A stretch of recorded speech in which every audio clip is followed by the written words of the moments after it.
Hello friends. तो अपन आज की वीडियो में क्या बात करेंगे? आज की वीडियो में बात करने वाले हैं अपन नोज की, जिसमें नोज की कौन सी वॉल देखेंगे? Lateral wall.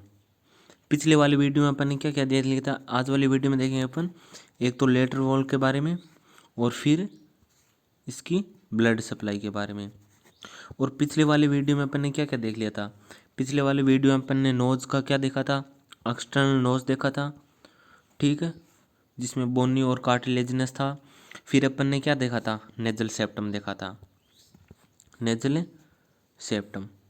ओके, तो अब अपन बात करते हैं किसकी? लेटरल वॉल की।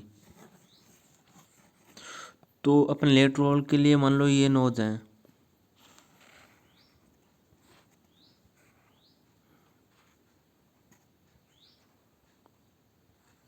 ओके, ये बीच का नेजल सेप्टम हो गया। तो अब अपन इसको नेजल सेप्टम को मतलब एक साइड से हटा के यहाँ से ये पूरा और फिर अपन को इस साइड से देखते हैं, तो वो व्यू बता रहा हूँ मैं आपको एक डायग्राम के थ्रू इसकी लेटरल वॉल। अब ये कौन सी है? ये है इनकी नोज की लेटरल वॉल। ओके, तो अब अपन इसको डायग्राम के थ्रू देखते हैं।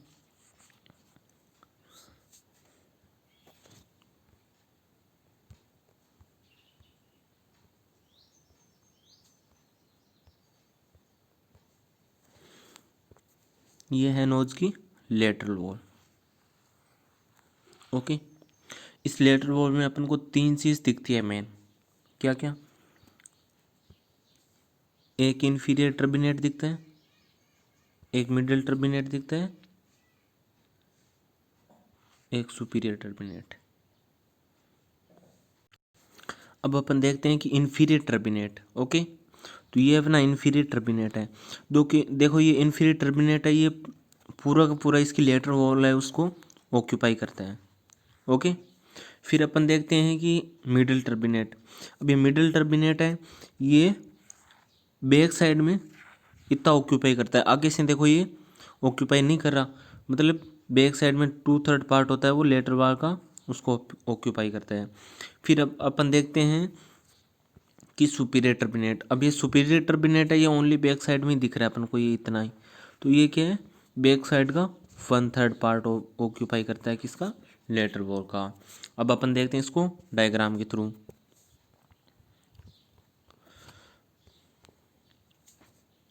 ओके, तो लेटरल वॉल में 3 टर्बिनेट दिखते हैं अपन को, एक सुपीरियर टर्बिनेट, मिडिल टर्बिनेट और इन्फीरियर टर्बिनेट।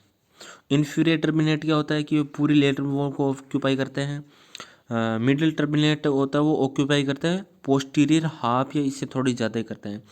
और सुपीरियर टर्बिनेट होता है ये ऑक्यूपाई करता है 1/3 पोस्टीरियर पार्ट को। ओके, ये तो बात हुई अपनी टर्बिनेट के बारे में।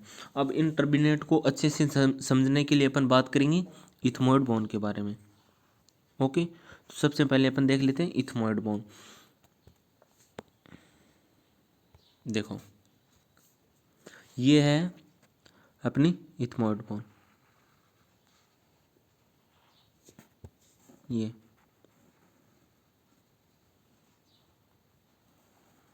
इथमोइड बोन है। ओके, जिसमें से ये है अपन क्या है? परपेंडिकुलर प्लेट है इथमोइड बोन की। अब अपन ने नेजल सेप्टम की बात की थी, तो नेजल सेप्टम में क्या था कि इथमोइड बोन की परपेंडिकुलर प्लेट थी, वो भी नेजल सेप्टम बना रही थी। ओके, तो मतलब ये है नेजल सेप्टम बनाने वाला पार्ट इथमोइड बोन का। फिर ये दोनों साइड में ये आ गई, ठीक है। फिर इनके बीच से इथमोइड बोन से बोनी प्रोमिनेंस निकलते हैं दो, और वो क्या बनाते हैं? वो बनाते हैं सुपीरियर टर्बिनेट।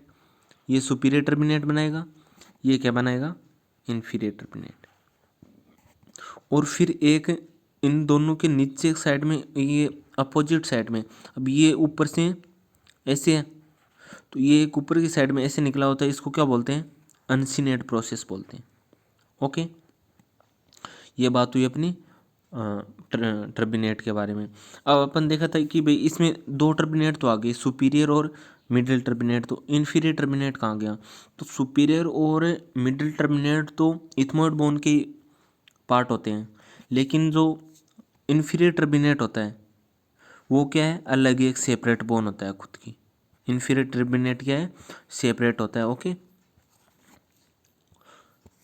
तो ये बात होगी अपनी टर्मिनेट की। फिर अपन देखते हैं कि यहाँ एक अपन को दिख रहा है ये, और इस जगह ये दो साइनस होते हैं। ये आगे वाला होता है वो तो कौन सा, एंटीरियर इथमोइडल साइनस होता है, ये एंटीरियर इथमोइडल साइनस, और एक ये पोस्टीरियर इथमोइडल साइनस। अब ये साइनस के बारे में अपन ने एक अलग से वीडियो के बारे में पढ़ेंगे पैरानेजल साइनस में, जिसमें पूरे पैरानेजल साइनस कंप्लीट कर लेंगे। तो ओके, अपन एक बार ये नाम ही देख लेते हैं कि भाई एंटीरियर एक एंटीरियर इथमोइडल साइनस होता है और एक पोस्टीरियर इथमोइडल साइनस होता है। फिर अपन देखते हैं कि ये ये दो इथमोइड बोन के इसके दोनों साइड में क्या होते हैं, ऑर्बिट होते हैं। तो इन ऑर्बिट और ये इथमोइड बोन के बीच में एक पतली मेम्ब्रेन होती है, इथमोइड बोन की ये एक पतली सी मेम्ब्रेन होती है, उसको क्या बोलते हैं, लेमिना पेपरेसिया, उसको बोलते हैं लेमिना पेपरेसिया। ये एकदम थिन पेपरी वॉल होती है ऑर्बिट और नेजल कैविटी के बीच में। ओके, अब अपन को कहीं भी नेजल कैविटी में पहुंचना हो तो इसके मतलब ऑर्बिट की यहाँ से इंसर्शन लगाते हैं और इसके लेमिना पेपरेसिया के थ्रू इसमें अपन इंटर करते हैं। अब अपन देखते हैं कि इसकी वजह से थिन पेपरी वॉल होने की वजह से अपन एक क्लिनिकल कंडीशन देख लेते हैं कि अगर पोस्टीरियर इथमोइडल साइनोसाइटिस हो गया तो उसकी वजह से सबसे ज़्यादा क्या अफेक्ट होगा, ऑर्बिट, बहुत जल्दी कॉम्प्लिकेशन होगा ऑर्बिट का। ओके, अब अपन देखते हैं एक बार वापस से, देखो लेमिना पेपरेस से ये पेपरी पार्ट होता है इथमोइड बोन का, सेपरेट करता है ऑर्बिट को नेजल कैविटी से। ओके, और एक ये मीडियल वॉल भी बना रहा है। अब ये ऑर्बिट की कौन सी वॉल बना रहा है, ये मीडियल वॉल होगी, ये लेटरल साइड में होगी, सुपीरियर इन्फीरियर। तो ये क्या मीडियल वॉल बना रहा है ऑर्बिट की। फिर ये ऊपर का पार्ट होता है जो इथमोइड बोन का, उसको बोलते हैं अपन क्रीविफॉर्म प्लेट। और ये क्रीविफॉर्म प्लेट क्या बना रही है, ये बना रही है रूफ। अब ये रूफ बनाती है नोज की। ओके, अब अपन बात करते हैं किस किस के बारे में बात होगी, लेमिना पेपरेसिया के बारे में बात हो गई। अब अपन क्रीविफॉर्म प्लेट के बारे में बात होगी इथमोइड बोन की। ओके, अब और पार्ट देखते हैं, देखो इसके और क्या है। और में देखो ये क्या रूफ बना रही है नेजल कैविटी की। फिर अपन देखते हैं कि परपेंडिकुलर प्लेट होती है इथमोइड बोन की, वो क्या बनाती है, नेजल सेप्टम बनाती है। और कौन कौन से दो सुपीरियर और मिडिल टर्मिनेट निकलते हैं, एक अनसिनेट प्रोसेस होता है। अब अपन देखते हैं कि ये पैरानेजल साइनस होते हैं वो किसकी आउट पाउचिंग होती हैं, ये इसके लेटरल वॉल से ही आउट पाउचिंग होके पैरानेजल साइनस बनते हैं। वो कौन कौन से बनते हैं वो देखते हैं। एक तो maxillary sinus, ethmoidal sinus, frontal sinus और स्पिनोइडल साइनस से बनते हैं। ओके, ये किसके लेटरल वॉल की आउट पाउचिंग से ही पैरानेजल साइनस डेवलप्ड होते हैं, ये चार। ओके, फिर अपन एक बात और देख लें कि ये जो फ्रंटल साइनस होता है वो बर्थ के बाद डेवलप्ड होता है। बर्थ के time maxillary sinus, ethmoid sinus और स्पिनोइड साइनस ही प्रेजेंट होते हैं। ओके, और वैसे अपन इनकी पैरानेजल साइनस के बारे में एक अलग से पूरा वापस से डिस्कस करेंगे। ओके, तो अब अपनी इथमोइड बोन के बारे में बात हो गई।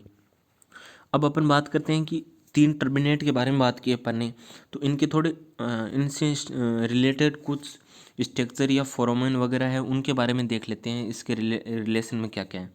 तो अपन एक बार डायग्राम देखते हैं। देखो ये है नेज की लेटरल वॉल, नोज की।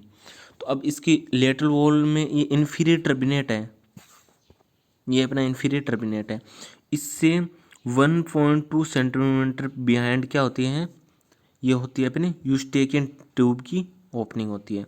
और यूस्टेकियन ट्यूब अपन पीछे ईयर के बारे में बात की थी पूरी, तो उसमें मिडिल ईयर की कौन सी वॉल के थ्रू ये नेजोफेरिंक्स में एंटर कर रही थी, कौन सी वॉल थी, एंटीरियर वॉल। एंटीरियर वॉल का भी नीचे का पार्ट है, वहाँ से ये किस में एंटर करती है, नेजोफेरिंक्स में। तो ये यहाँ हो रही है इसकी ओपनिंग। नेजोफेरिंक्स में कहाँ ओपनिंग होती है, यूस्टेकियन ट्यूब की, इन्फीरियर टर्बिनेट से 1.2 सेंटीमीटर बिहाइंड। ओके, और एक अपन देखते हैं कि जो मिडिल टर्बिनेट होता है उसके बैक साइड में यहाँ एक फोरामेन प्रेजेंट होता है, उसको बोलते हैं स्पिनो पैलेटाइन फोरामेन। ओके, और इसके थ्रू नर्व और आर्टरी इंटर होती है नोज को सप्लाई करने के लिए। तो अब अपन एक बार क्या देख लेते हैं, स्पिनो पैलेटाइन फोरामेन। तो स्पिनो पैलेटाइन फोरामेन को देखने के लिए अपन ने सबसे पहले देखना होगा इसके ये लेटरल वॉल है। अब लेटरल वॉल के साइड में, उस साइड में क्या क्या है उसके बारे में तो अपन को देखना होगा स्पिनो पैलेटाइन फोसा और स्पिनो पैलेटाइन फोरामेन। ओके, तो अब अपन स्पिनो पैलेटाइन फोसा देखते हैं, और वो स्पिनो पैलेटाइन फोसा और ये लेटरल वॉल इनके बीच में एक ये कॉम्बिनेशन यहाँ होता है फोरामेन, उसको स्पिनो पैलेटाइन फोरामेन बोलते हैं। ओके, तो अपन देखते हैं स्पिनो पैलेटाइन फोसा। देखो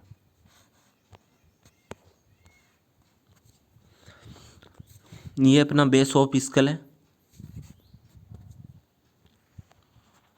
ये बेस ऑफ स्कल है। ठीक है, अब ऊपर की साइड में ऑर्बिट है, ऑर्बिट के जस्ट नीचे होता है मैक्सिलरी साइनस। दोनों ऑर्बिट के जस्ट नीचे क्या होता है, मैक्सिलरी साइनस। अब मैक्सिलरी साइनस के पीछे कुछ स्पेस के बाद में एक प्लेट होती है टेरिगोइड प्लेट। ओके, अब टेरिगोइड प्लेट और मैक्सिलरी साइनस के बीच में क्या होता है, बीच में होता है स्पिनोपेलेटाइन फोसा। ये है स्पिनोपेलेटाइन फोसा। ओके, और इस स्पिनोपेलेटाइन फोसा से जो रिलेटेड लेटरल वॉल होती है उसमें एक फोरामेन प्रेजेंट होता है, उसको अपन क्या बोलते हैं, स्पिनोपेलेटाइन फोरामेन। ओके, और ये कहाँ होता है, ये मिडिल टर्बिनेट से 1 सेंटीमीटर बिहाइंड होता है। अब अपन देखते हैं कि इस स्पिनोपेलेटाइन फोरामेन से क्या क्या स्ट्रक्चर पास होती है। तो इससे 3 स्ट्रक्चर पास होती है। एक तो क्या, एक तो अपने मैक्सिलरी आर्टरी पास होती है, एक तो मैक्सिलरी आर्टरी पास होती है, एक मैक्सिलरी नर्व पास होती है, और एक स्पिनो पैलेटाइन गैंग्लियन पास होता है। अब इनके बारे में अपन आगे बात करेंगे, ब्लड सप्लाई देखेंगे नोज की तब, और फिर नर्व सप्लाई देखेंगे तब मैक्सिलरी नर्व और स्पिनो पैलेटाइन गैंग्लियन के बारे में बात होगी। तो अपन नाम याद करना है कि कौन कौन सी स्ट्रक्चर पास होती है, मैक्सिलरी आर्टरी, मैक्सिलरी नर्व और स्पिनो पैलेटाइन गैंग्लियन। ओके, अब अपन देखते हैं इसकी बाउंड्री देख लेते हैं। अब ये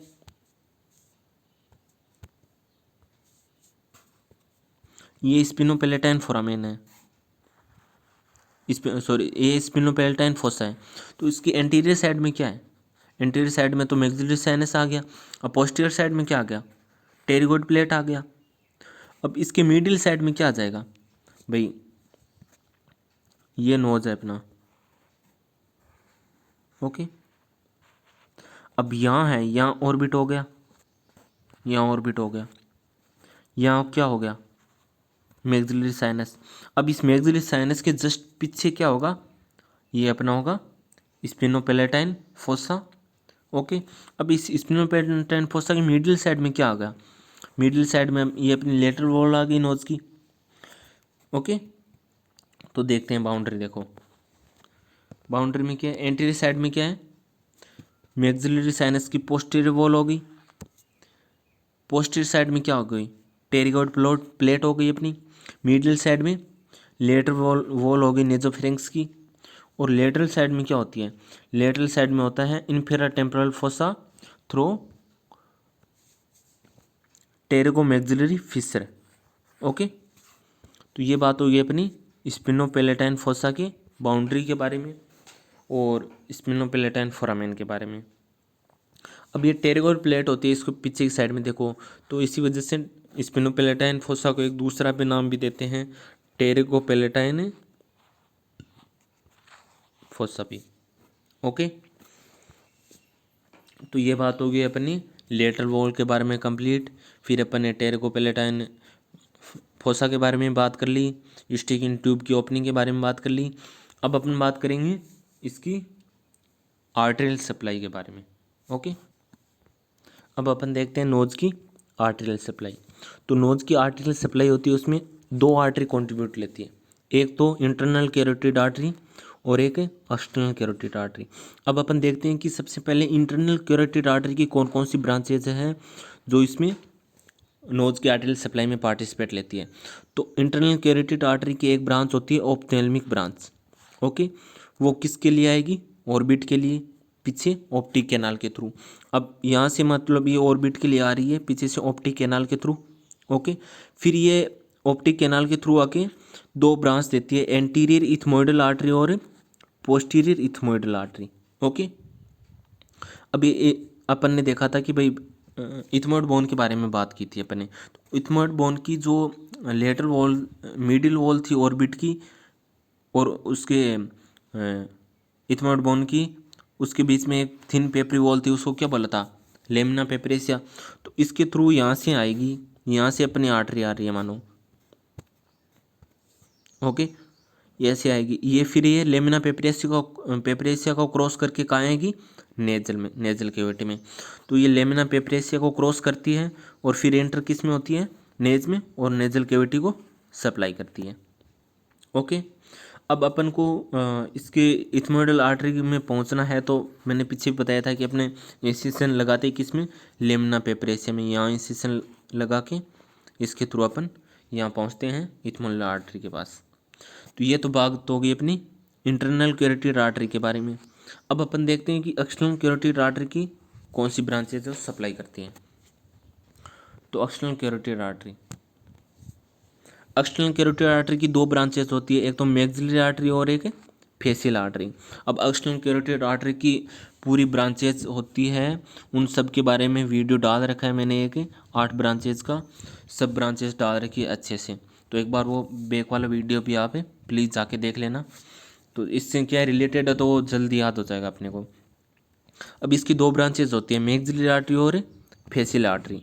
पहले अपन मैक्सिलरी आर्टरी के बारे में बात करते हैं। तो मैक्सिलरी आर्टरी आगे दो ब्रांच देती है, स्पिनोपेलेटाइन आर्टरी और ग्रेटर पेलेटाइन आर्टरी। ओके, अभी स्पिनोपेलेटाइन आर्टरी है तो स्पिनोपेलेटाइन के थ्रू किस में? नेजल कैविटी में। अब अपन देखते हैं कि ग्रेटर पेलेटाइन आर्टरी है, ये एक फोरामेन के थ्रू किस में एंटर करती है? ये ओरल कैविटी, किसके? प्लेट के थ्रू।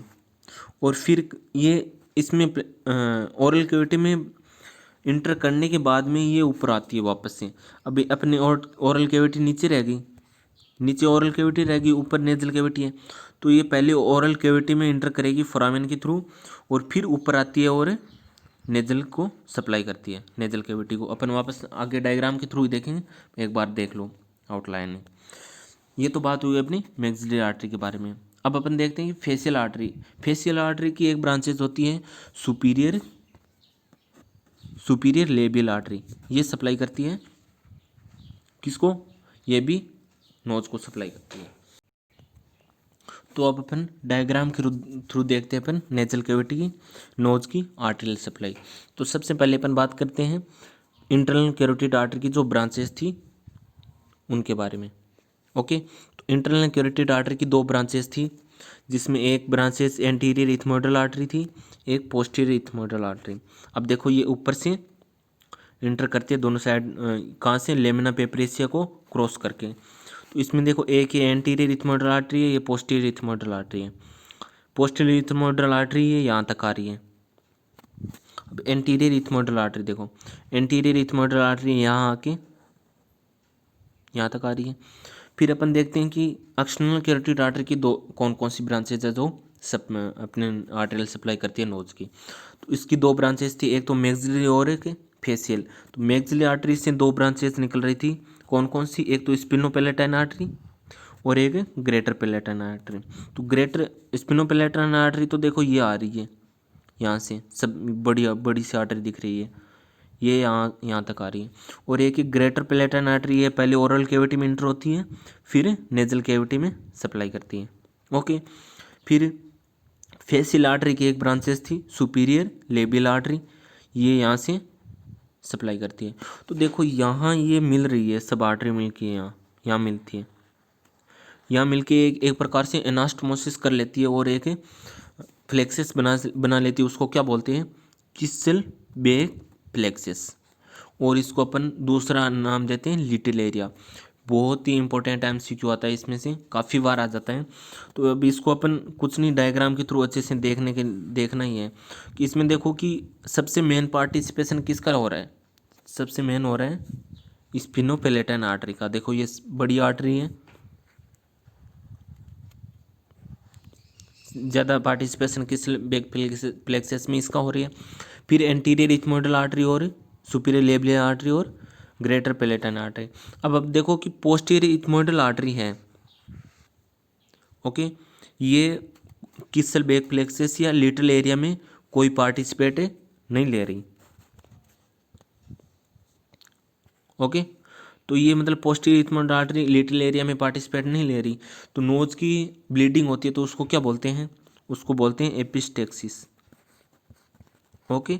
तो एपिस्टेक्सिस हो गया, तो उसमें अपन को पोस्टीरियर इथमोइडल आर्टरी को इन्वॉल्व करने की ज़रूरत ही नहीं है। अपन को कौन सी आर्टरी बाइंड करनी चाहिए, सबसे पहले अपन को आर्टरी को क्लोज करना है, तो वो है स्पिनोपेलेटाइन आर्टरी। ये सबसे मेन आर्टरी है जो किसल बैक प्लेक्सस बनाने में पार्टिसिपेट लेती है। इस पर काफ़ी बार क्लिनिकल पे क्वेश्चन आ जाता है, तो इसी वजह से ये मैं बता रहा हूँ थोड़ा डिटेल में, ओके। ये बात हो गई अपनी किसल बैक प्लेक्सस और इसकी आर्टेरियल सप्लाई की। एक बार वापस से नोट्स के थ्रू कर लेते हैं। अपने एक्सटर्नल कैरोटिड आर्टरी की ब्रांचेस के बारे में बात कर ली, कौन कौन सी। आप अपन लिटिल एरिया देख लेते हैं। तो लिटिल एरिया किस किस के द्वारा फॉर्म होता है। एक तो एंटीरियर इथमोइडल आर्टरी, ओके, ये किसकी ब्रांच है, इंटरनल कैरोटिड आर्टरी की। फिर एक स्पिनोपेलेटाइन आर्टरी, सबसे बड़ी आर्टरी जो सबसे उसमें किसल बैक प्लेक्सस बनाने में पार्टिसिपेट लेती है, सबसे मेन आर्टरी। फिर अपन देखते हैं कि ग्रेटर पेलेटाइन आर्टरी और superior labial branch of facial artery, ये एक 4 आर्टरी है जो लिटिल एरिया या किसल बैक प्लेक्सस बनाने में काम लेती है। अब ये किसल बैक प्लेक्सस क्या है, मोस्ट कॉमन साइट है किसकी, एपिस्टेक्सिस की। और एपिस्टेक्सिस क्या होता है, नोज की ब्लीडिंग को ही बोलते हैं एपिस्टेक्सिस, ओके। अब अपन देखते हैं कि मेजर कौन सी आर्टरी है जो किसल बैक प्लेक्सस बनाने में काम लेती है, या अपन उसको आर्टरी ऑफ एपिस्टेक्सिस भी बोल सकते हैं, वो है स्पिनोपेलेटाइन आर्टरी, ओके। और मोस्ट कॉमन साइट होती है चिल्ड्रन में एपिस्टेक्सिस की, वो है लिटिल एरिया, ओके। तो आज की बात हो गई, अपन ने किसके बारे में बात कर ली, लेटरल वॉल के बारे में बात कर ली, और बात कर ली अपन ने आर्टेरियल सप्लाई ऑफ नोज की। तो एक बार वापस से रिवाइज कर लेते हैं। लेटरल वॉल में क्या था, लेटरल वॉल में 3 टर्बिनेट थे, कौन कौन से, सुपीरियर टर्बिनेट, मिडल टर्बिनेट और इन्फीरियर टर्बिनेट। जिसमें से सुपीरियर टर्बिनेट था वो तो पोस्टीरियर 1/3 बनाता था, ओके।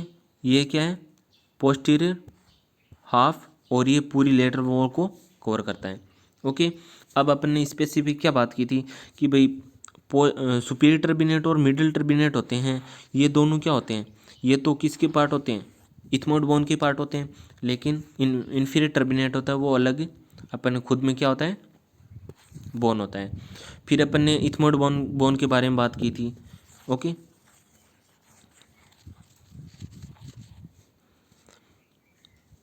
तो ये अपनी इथमोइड बोन थी एक प्रकार से, दोनों साइड में क्या था, ऑर्बिट था। ये क्या, यहाँ क्या थी, परपेंडिकुलर प्लेट थी इथमोइड बोन की। 2 साइनस थे, एंटीरियर इथमोइड साइनस और पोस्टीरियर इथमोइडल साइनस। यहाँ से 2 टर्मिनेट बन रहे थे, कौन कौन से, इन मिडिल टर्मिनेट और सुपीरियर टर्मिनेट। यहाँ से एक प्रोसेस था, कौन सा, अनसिनेट प्रोसेस, ओके। और ऑर्बिट और इनके बीच में जो एक वॉल होती है, उसको, ये थिन पेपरी वॉल होती है, उसको क्या बोलते हैं अपन, लेमिना पेपरेसिया। ये बात होगी अपने इथमोइड बोन की। फिर अपन ने टर्बिनेट के बारे में देखे थे, तो टर्बिनेट में इन्फीरियर टर्बिनेट के रिलेशन में क्या था, यूस्टेकियन ट्यूब की ओपनिंग 1.2 सेंटीमीटर बिहाइंड। और मिडल टर्मिनेट के बैक में क्या था, स्पिनोपेलेटाइन फोरामेन। उसके थ्रू 3 स्ट्रक्चर पास होती थी, मैक्सिलरी आर्टरी, मैक्सिलरी नर्व और एक गैंग्लियन था, ओके। ये बात होगी अपनी लेटरल वॉल की। फिर अपन ने बात की आर्टेरियल सप्लाई की, तो आर्टेरियल सप्लाई में एक्सटर्नल कैरोटिड आर्टरी और इंटरनल कैरोटिड आर्टरी दोनों सप्लाई कर रही थी, जिसमें से इंटरनल कैरोटिड आर्टरी की कितनी ब्रांच थी? 2 ब्रांचेस। एक तो एक्सटर्नल कैरोटिड आर्टरी की ऑप्थेल्मिक ब्रांच निकलेगी, और ये ऑप्थेल्मिक ब्रांच की 2 ब्रांचेस थी, कौन सी? एंटीरियर इथमोइडल आर्टरी और पोस्टीरियर इथमोइडल आर्टरी, ये दोनों सप्लाई कर रही थी नेजल कैविटी को। फिर अपन ने बात की थी एक्सटर्नल कैरोटिड आर्टरी की ब्रांचेस के बारे में, जो सप्लाई कर रही थी नेजल कैविटी को। तो एक्सटर्नल कैरोटिड आर्टरी की 2 ब्रांचेस थी, मैक्सिलरी आर्टरी और फेशियल आर्टरी, जिसमें से मैक्सिलरी आर्टरी की 2 ब्रांचेस थी, स्पिनोपेलेटाइन आर्टरी और ग्रेटर पेलेटाइन आर्टरी, जिसमें से स्पिनोपेलेटाइन आर्टरी है वो मेन आर्टरी है, और फेशियल आर्टरी की सुपीरियर लेबियल आर्टरी थी। फिर अपन ने देखा था किसल बैक फ्लेक्सस या लिटिल एरिया, तो लिटिल एरिया में कौन सी आर्टरी पार्टिसिपेट नहीं ले रही थी नेजल कैविटी की आर्टरी सप्लाई करने वाली? उसमें पोस्टीरियर इथमोइडल आर्टरी, जो क्या नहीं बना रही थी? Little area. और most common site of epistaxis children में क्या थी? लिटिल एरिया थी। ओके, तो ये बात होगी अपन ने नोज की लेटरल वॉल और आर्टेरियल सप्लाई के बारे में।